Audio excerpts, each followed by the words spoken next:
본문을 통해서 예배를 먼저 회복하라 라는 제목으로 말씀의 은혜를 같이 나누겠습니다. 예수님께서 요한복음 4장에서 이 사마리아 여인 만나는 이야기가 계속해서 이어지고 있습니다. 이방 여인, 예수님은 유대인으로 오셔서 유대인에게 말씀을 전하셨는데 이방 여인, 사마리아에서 만난 이방 여인을 만난 이야기가 요한복음 4장에서 길게 이어지고 있어요. 굉장히 큰 비중을 차지하고 있습니다. 우리가 새벽 말씀에서도 이 사마리아인 만나시는 내용을 이렇게 나누어서 세 번이나 나누어서 이렇게 말씀을 나누고 있는데 이 사마리아 여인은 남편만 잘 만나면 행복해질 거다 이렇게 믿었습니다. 하지만 계속해서 실패를 했어요. 실패하면 그 근본 원인을 생각하는 것이 아니라 다음에는 더 좋은 사람을 만나야지. 다음에는 더 좋은 사람을 만나야지. 이렇게만 생각을 하는 거예요. 5명의 남편이 있었고 현재 만나고 있는 남자도 있지만은 진정으로 그녀의 갈증을 채워줄 수가 없습니다. 왜냐하면 그녀의 영혼이 구멍나 있기 때문에 그렇습니다. 여러분 이게 굉장히 중요한 부분이에요. 그녀의 영혼이 구멍나 있기 때문에 아무리 다른 남자를 만나도 해결이 되지 않는 것입니다.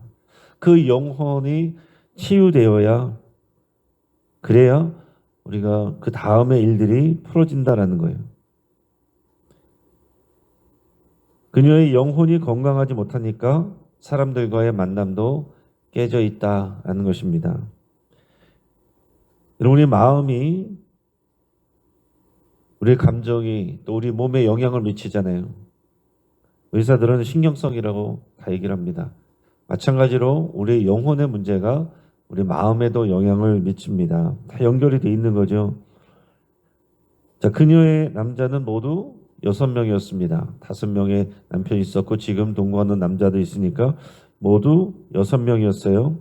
이 6이라는 숫자가 굉장히 의미가 있는 겁니다.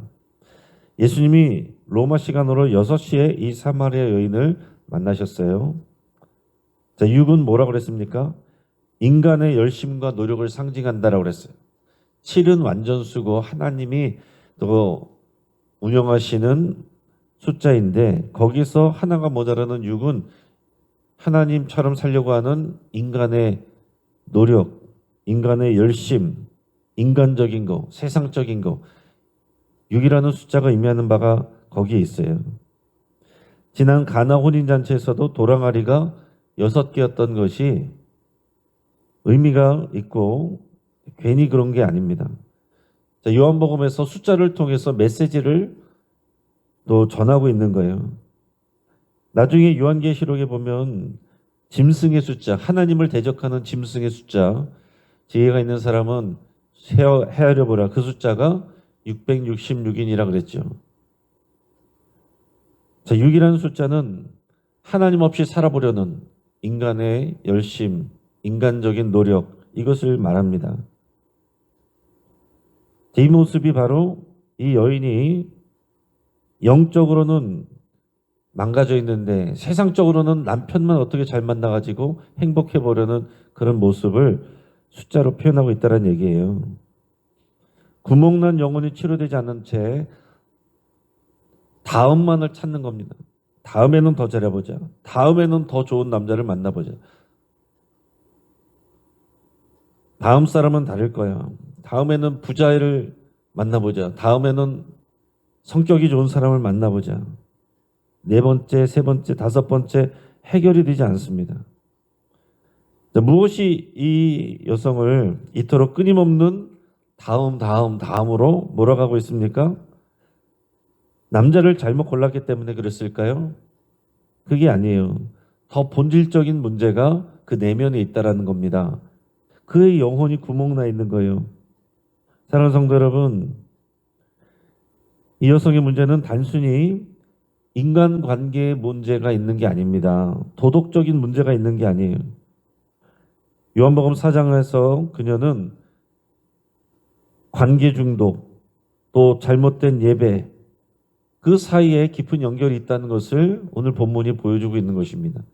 이게 우리에게 무슨 의미가 있냐면 우리 삶의 많은 문제들, 해결되지 않는 문제들, 반복되는 문제들, 그래서 사실은 그 문제가 바빠서 그 문제가 우리에게 너무 어려워서 문제가 해결되면 하나님 앞에 나올게요. 안정되면 예배하러 올게요. 그게 연결이 돼 있다는 것을 사람들이 모른다는 얘기예요. 또 예배 자리에 나와서도 그 문제가 해결되는 것을 구하기보다는 내 다음, 이번에는 더 잘, 이런 생각으로 인간적인 내 목표만을 놓고서 예배하고 기도할 때 우리의 문제가 진짜 해결이 안 되는 그런 경우들이 있습니다.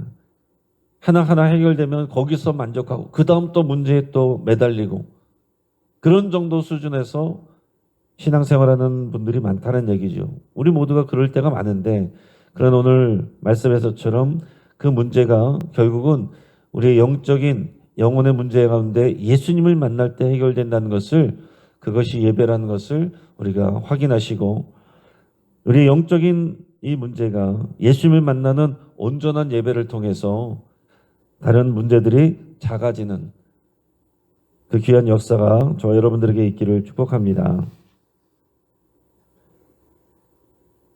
자, 먼저 오늘 본문의 15절부터 18절까지 말씀을 우리가 읽겠습니다. 여자가 이르되 주여 그런 물을 내게 주사 목마르지도 않고 또 여기 물 기르러 오지도 않게 하옵소서. 이르시되 가서 네 남편을 불러오라. 여자가 대답하여 이르되 나는 남편이 없나이다. 예수께서 이르시되 네가 남편이 없다 하는 말이 옳도다. 너에게 남편 5이 있었고 지금 있는 자도 네 남편이 아니니 네 말이 참되도다. 아멘. 자, 앞에 물 이야기가 남편 이야기로 지금 연결되고 있습니다. 이 여인의 목마름은 우물물을 구하는 것과 같은 것이고 그 우물물을 구하는 것이 남편을 구하는, 다음 남편은, 다음 남자는 그 찾는 것과 연결이 되어 있다라고 그랬습니다. 그리고 앞에서 예수님이 말씀하신 목마르지 않는 생수는 결국 뭐예요? 남편 이유로 얘기한다면은 진짜 이 여인을 회복시키시고 또 만족시켜줄 참된 남편이 누구인가, 이렇게 이 문제로 연결될 수 있다라는 얘기입니다. 자, 예수님께서 갑자기 남자 이야기를 했어요. 남편을 데려오라. 그거는 이 여인의 문제를 예수님께서 꿰뚫어 보고 있기 때문에 그런 거예요. 그녀의 지금 상황, 영적 문제를 진단하고 있기 때문에 그렇습니다. 네 남편을 데려오라. 그 사람들이 진짜 남편이 아니다. 내가 좋은 남자 소개시켜주겠다. 그런 말이 아니라 남자 만나는 게 거기서 문제가 있는 게 아니다. 그 남자들이 문제가 있어서 그게 진짜 문제가 아니다. 진짜 그 안에 영적인 문제가 있고 그 내면에 문제가 있는 거다. 그거를 말씀해 주시기 위해서 지금 예수님께서 남편 이야기를 꺼내셨다라는 얘기입니다. 자, 그 이전에 남편이 5이 있었다라고 그랬는데 이 5이라는 숫자도 우리가 좀 생각해 볼 부분이 있어요. 우연이 아닙니다. 자, 역사적으로 보면 사마리아는 왜 유대인들하고 사이가 안 좋습니까? 사마리아는 주전 722년에 아수르 제국에 망했습니다. 북이스라엘이었고 북이스라엘 수도가 사마리아였고 그 지역이 사마리아를 중심으로 해서 아수르 제국에게 망했고, 망한 다음에 아수르는 어떤 정책을 폈습니까? 혼혈 정책을 폈어요. 여기 있는 사람들을 잡아가고 그리고 이곳에 5개의 민족들을 이주시켜서 살게 했습니다. 다 섞어서 살게 했어요. 그러니까 민족 정체성을 파괴해버리는 거죠. 그 5개의 민족들이 와서 사는데 각자 자기 신들을 가지고 오는 겁니다. 5개의 우상, 각자 자기 신들을 갖고 와서 살아가요. 그러다 보니까 이 사마리아는 종교적 혼합주의가 중심이 됐다는 거예요. 5개의 거짓 신을 섬기는 것. 하나님도 섬기지만 5개의 우상도 자연스럽게 같이 섞여서 사는 것. 이것이 바로 이 여인이 5 남편을 만나는 문제와 이 영적으로 혼합적인 문제가 연결되어 있다는 것입니다. 자, 그녀의 문제는 삶 속에서 5번 결혼한 것이지만은 영적으로는 그녀의 예배가 5번 잘못되어 있다. 우리가 이런 생각을 할 수 있다는 얘기예요. 한 남편에게서 다른 남편으로 찾아다니는 것처럼 이 여인은 자신이 행복하기 위해서 이 신도 찾아갔다가 저 신도 찾아갔다가 예배가 무너져 있다는 얘기예요. 개인적으로는 열심히 하고 있어요. 하나님께도 예배하고 이 신도 찾아가 보고 저 신에게도 기도해 보고 그렇게 예배가 무너져 있을 때 그녀의 삶 속에서 끊임없는 문제가 발생하고 있다. 그 남자들의 문제가 아니라 문제 있는 남자들을 만나는 그 여성에게 문제가 있다는 얘기예요. 매번 이번에는 이것이 나를 채워줄 거야. 이 사람이 나를 채워줄 거야. 그런 결핍이 해결되지 않고 있다는 얘기입니다. 여러분, 우리도 마찬가지예요. 우리는 하나님의 자리에 수많은 대체물들을 세워놓을 때가 많습니다. 그러니까 여러분, 우리가 구하는 것이 하나님께서 주시는 복인데 하나님께서 은혜를 주시고 너희 필요한 것들을 일용할 것들을 위해서 기도하라고 그러셨는데 문제는 뭐냐면 그것을 하나님 자리에 올려놓으면 우상이 된다는 얘기입니다. 하나님이 복으로 주시는 모든 것을 우리가 우상처럼 여기면 우상이 되는 거예요. 하나님께서 우리를 성공을 하도록 도와주십니다. 그런데 이 프로젝트만 성공하면 내 인생이 바뀔 거야. 거기에 목숨을 걸면 그 성공이 우리 우상이 됩니다. 이 사람만 나를 이해해주면 나는 행복할 거야. 사람만 잘 만나면 될 거야. 관계가 우상이 될 수 있어요. 또 재물이 우상될 수 있습니다. 사람들에게 인정받는 것, 거기에 목매면 그게 또 우리 우상이 될 수 있다라는 얘기입니다. 우리의 외모가 우상이 될 수도 있어요. 우리의 자녀가 우상이 될 수도 있습니다. 그러니까 여러분, 우리가 간절히 하나님 앞에 기도하는데 하나님께서 우리의 기도를 들어주시죠. 그런데 우리가 그것을 하나님처럼 사랑하고 하나님처럼 붙들고 있으면 하나님께서 우리에게 오히려 응답하지 않고 그것이 우리에게 우상되고 있음을 깨달을 때까지 기다리실 수 있다라는 사실입니다.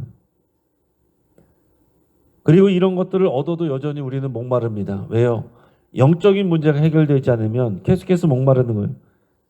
그래서 5 남편을 만나도 해결이 안 되는 것을 6번째 남자를 만나서 해결하려고 하는 우리의 모습이 된다는 거예요. 자, 오늘 본문에 19절에서 21절까지 말씀, 이제 남편 이야기가 우리 예배 이야기로 넘어가는 것을 보게 됩니다. 19절에서 21절 같이 있습니다. 여자가 이르되 주여 내가 보니 선지자로소이다. 우리 조상들은 이 산에서 예배하였는데 당신들의 말은 예배할 곳이 예루살렘에 있다 하더이다. 예수께서 이르시되 여자여 내 말을 믿으라. 이 산에서도 말고 예루살렘에서도 말고 너희가 아버지께 예배할 때가 이르리라. 아멘. 자, 흥미롭게도 여인은 자신의 과거가 드러나니까 화제를 예배로 돌렸습니다. 그러나 사실은 그게 의미가 있는 거죠.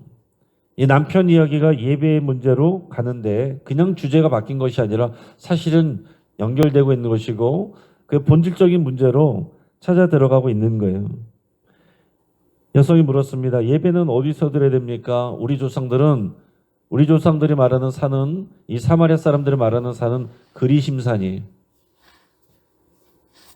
여호수아와 그 백성들이 처음에 이 가나안 땅에 들어올 때 들어와서 또 하나님 앞에 또 약속하고 설 때에 그리심산의 반 그리고 에발산의 반 이렇게 서서 하나님 앞에 약속을 맺는 장면이 나옵니다. 그리심산에서는 우리가 하나님을 믿고 그 언약을 지키면 하나님이 이러한 복을 주신다라는 복의 선포되는 것이 그리심산이었어요. 그리고 에발산에서는 하나님 앞에서 이 언약을 지키지 않고 약속을 지키지 않고 살아가면 우리가 하나님께 이런 저주를 받는다. 저주를 선포한 산이 에발산이었습니다. 그러니까 여러분, 언약관계는, 하나님과의 언약관계는 우리가 그 언약관계 안에서 살아갈 때 복을 받고 그 언약을 지키지 않을 때 또 우리가 저주가 임한다는 것이 같이 있는 거예요. 근데 그때 그 산에 섰던 산이, 축복의 산이 그리심산이었고 나중에 이 북이스라엘 사람들이 예루살렘 성전에 가서 예배드리지 못하도록 그리심산에다가 자기들만의 성전을 세웠다란 말이에요. 그래서 여기가 하나님을 예배하는 성전이니 다른 데 가지 말고 예루살렘 가지 말고 여기서 예배해라, 그렇게 가르쳤거든요. 그래서 그 여인이 말하는 것입니다. 우리 조상들은 이 산에서 그리심산에서 예배하라고 그러고 유대인들은 예루살렘에서 예배하라고 그러는데 어떤 게 맞습니까? 어떤 게 맞습니까? 그렇게 물어봤어요.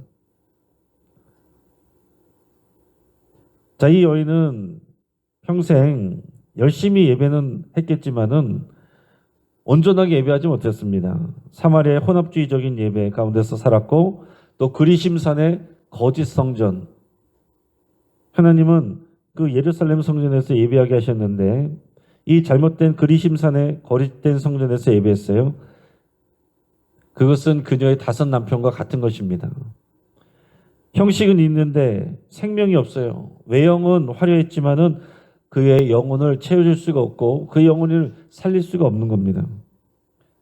자, 그녀는 지금 어디서 예배됩니까? 예배 형식을 말하고 있어요. 그런데 누구를 예배해야 됩니까? 어떻게 예배해야 됩니까? 이 본질적인 것을 놓치고 있는 겁니다. 형식과 장소, 방법에 관심이 있지 정작 예배의 대상 되시는 하나님을 어떻게 예배해야 되느냐, 하나님을 어떻게 사랑해야 되느냐, 하나님과 어떤 인격적인 관계를 맺고 어떻게 인격적인 만남, 영적인 만남이 이루어져야 되느냐, 여기에 큰 관심이 없었다라는 거예요.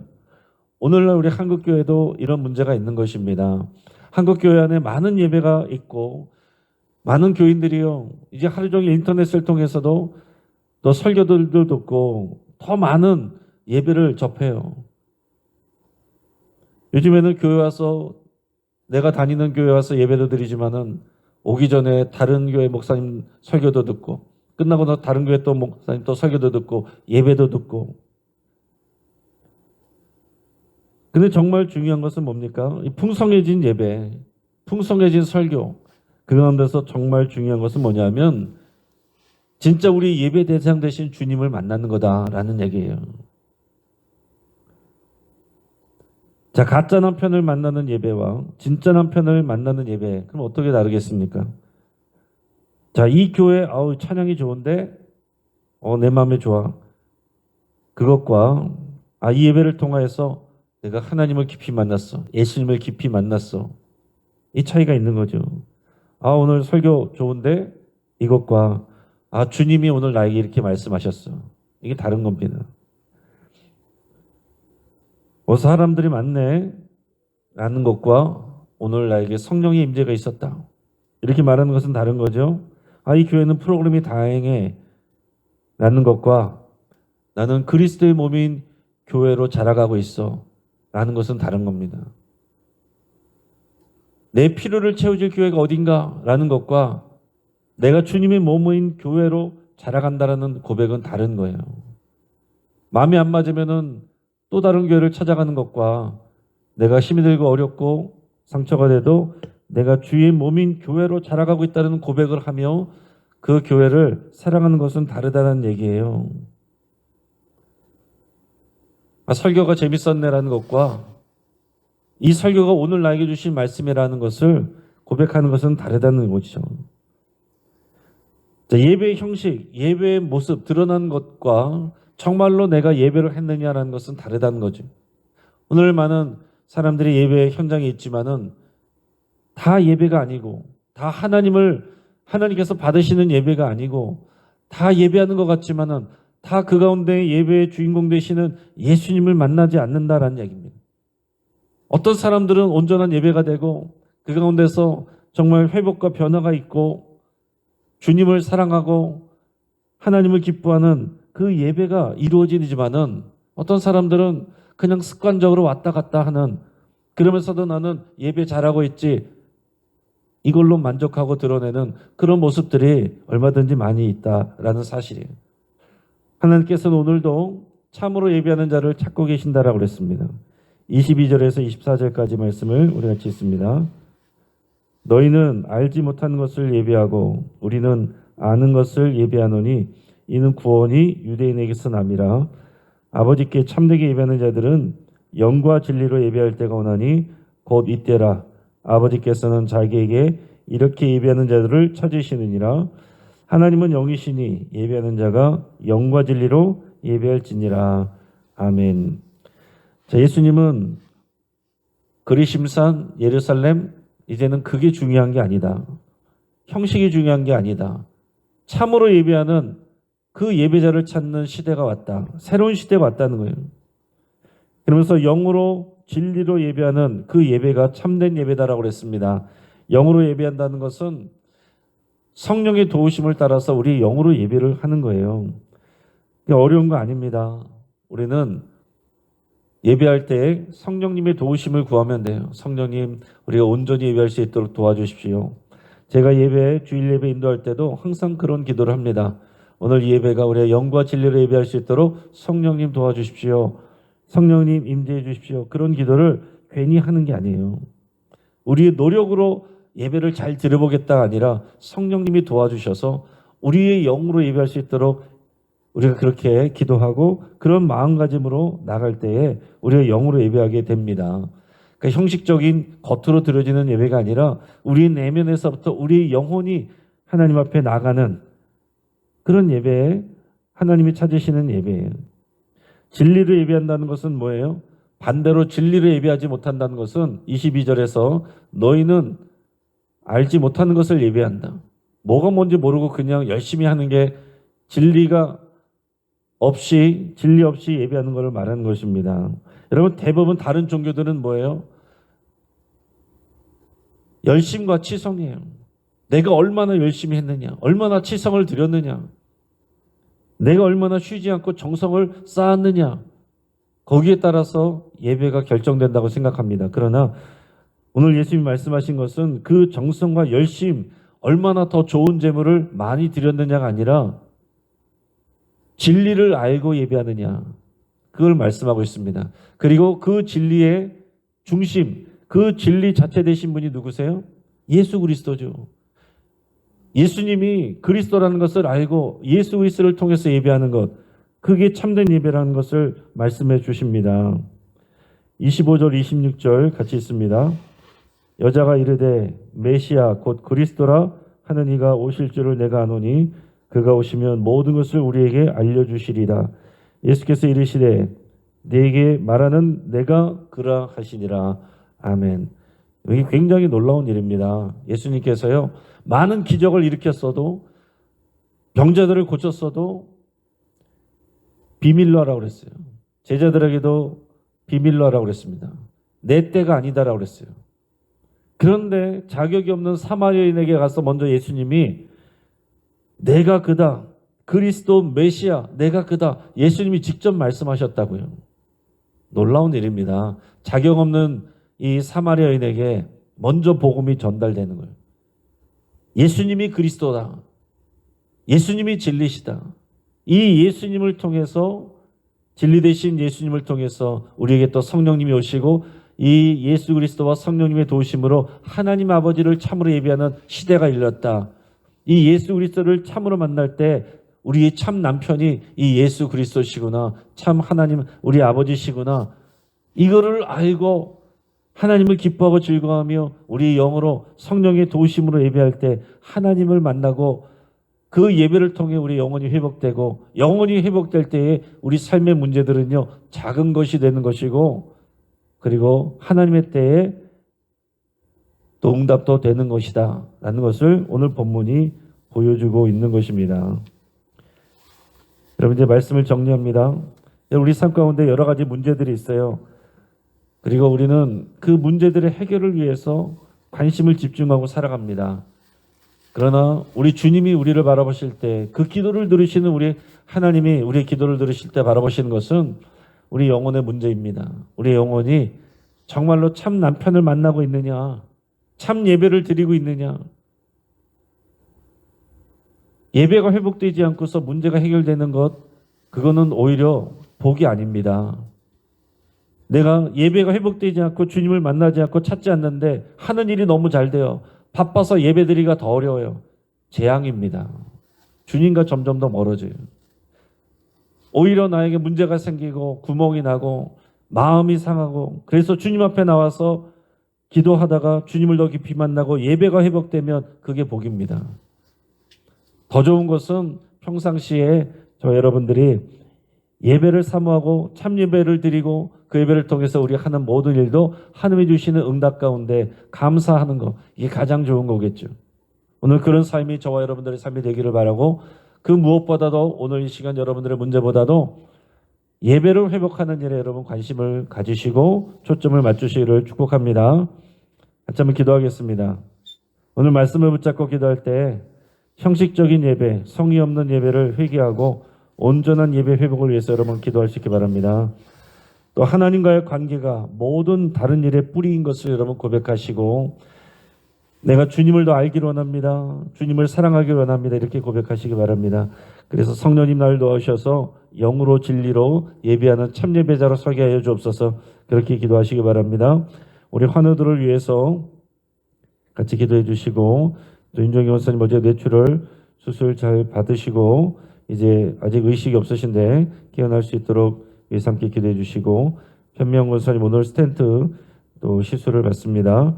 박하윤 어린이 어제 인공와우 이식 수술을 잘 받았는데 온전히 회복될 수 있도록 그 외 여러 환우들 위해서 함께 기도해 주시고, 또 우리 영신교회와 한국교회의 예배가 공연이나 사업이 되지 않고 하나님과 깊이 만나는 참 예배의 현장 될 수 있도록 위해서 함께 기도해 주시고, 오늘 오전 7시 임마누엘 교회에서 방화공항동 교동협의회 조찬 기도회가 있습니다. 우리 지역의 목회자들 또 동장 직원들 그 지역의 리더들이 함께 모여서 이 지역 사회를 위해서 기도하는 그런 또 예배하는 귀한 시간인데 여러분 함께 기도해 주시기 바랍니다. 주여 한번 부르짖고 합심해서 함께 기도하겠습니다. 주여.